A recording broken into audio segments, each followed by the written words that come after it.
पहली बात, इस बात को आपको जानने की आवश्यकता है कि 2006 से 2008 के बीच में जो घटनाएं हुई,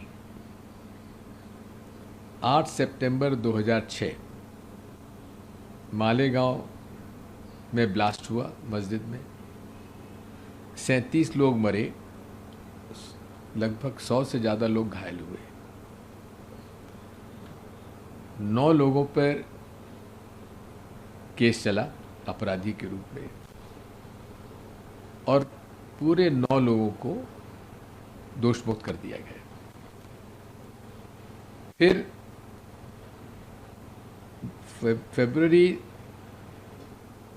2007 में समझौता एक्सप्रेस पे ब्लास्ट हुआ। समझौता एक्सप्रेस जो उस समय अटल जी के समय से चालू हो गई थी, उसमें 68 लोग मरे, 12 लोग घायल हुए, 4 अपराधी थे, चारों दोषमुक्त हो गए। उसके बाद मई 18, 2007 में मक्का मस्जिद ब्लास्ट हुआ हैदराबाद में, 9 लोग मरे, 58 घायल हुए, 5 अपराधी के रूप में उनकी ट्रायल हुई और 5 को दोषमुक्त कर दिया गया। अजमेर दरगाह में ब्लास्ट हुआ अक्टूबर 11, 2007 में, 3 लोग मरे, 17 इंजर्ड हुए, 10 के खिलाफ मुकदमा दायर किया गया, जिसमें 7 लोग दोषमुक्त हो गए, 1 चूंकि मर गया था, 2 को लाइफ सेंटेंस हुआ, लेकिन हाईकोर्ट ने उनकी जो सजा थी सस्पेंड कर दिया, लेकिन वो भी आज छूटे हुए हैं।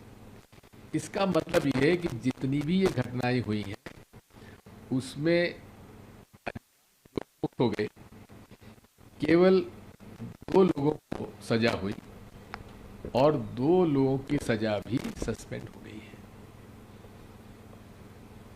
लोग तो मरे हैं, घटना तो हुई है, तो इसमें दोषी कौन था?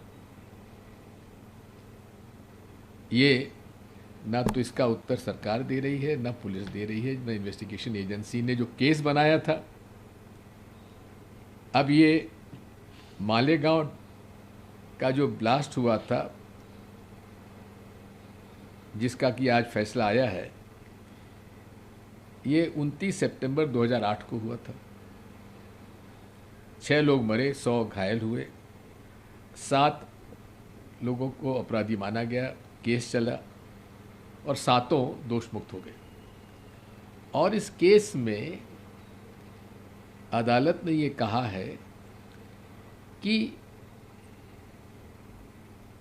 अपराधियों के खिलाफ कोई ठोस प्रमाण नेशनल इन्वेस्टिगेशन एजेंसी नहीं प्रस्तुत कर पाई, जबकि एनआईए ने कुछ समय पूर्व लगभग 1100 पन्ने का दस्तावेज प्रस्तुत किया अदालत सामने एविडेंस के रूप में,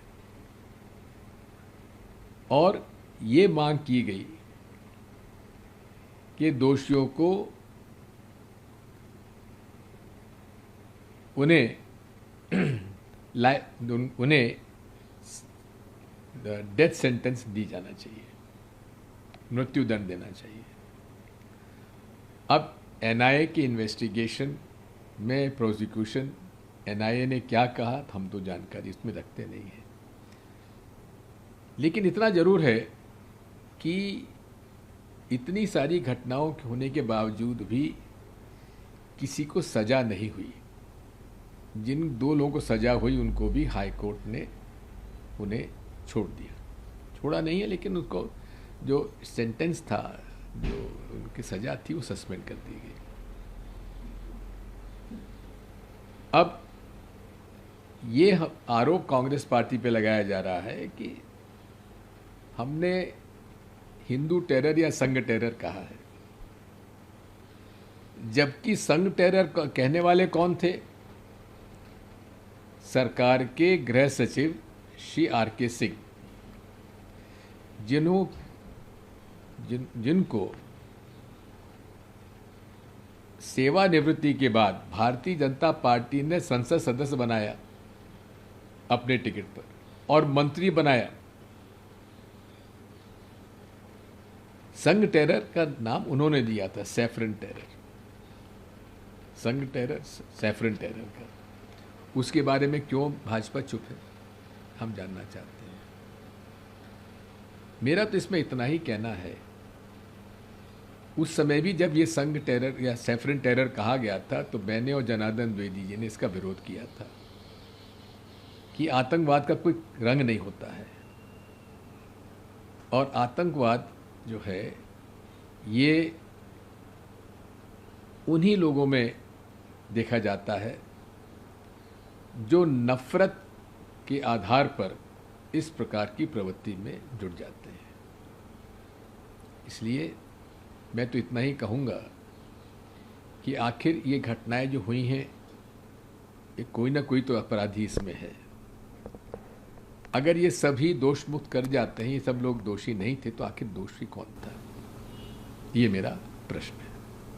सर, क्योंकि अब जब हम बात कर रहे हैं 2025 है, तो जो घटनाएं हैं ये 2008, 6 और तब की है। तो 2014 में केंद्र से सरकार आप लोगों की चली गई कई जगह राज्यों में, उससे पहले नहीं थी। तो जहाँ पे जो एजेंसियाँ हैं सरकारों के अंडर रहती हैं, तो आप मानते हैं कि एजेंसियाँ कहीं ना कहीं नहीं प्रूव कर पाई, और अब ये राजनीतिक मुद्दा इसीलिए बन रहा है कि कुछ चीज़ प्रूव नहीं हो पाई?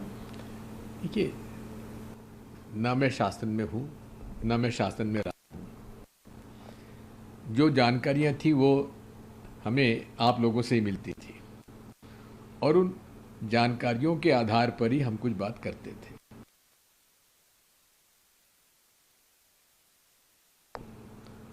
और जैसे कि कोर्ट ने भी कहा है कि आतंकवाद को किसी भी धर्म के साथ नहीं जोड़ा जा सकता, और यही मैं शुरू से कहता आया हूं। ये आतंकवाद उस मानसिकता के कारण पैदा होती है जहां हर धर्म जो है ये प्रेम, सद्भाव, सत्य और अहिंसा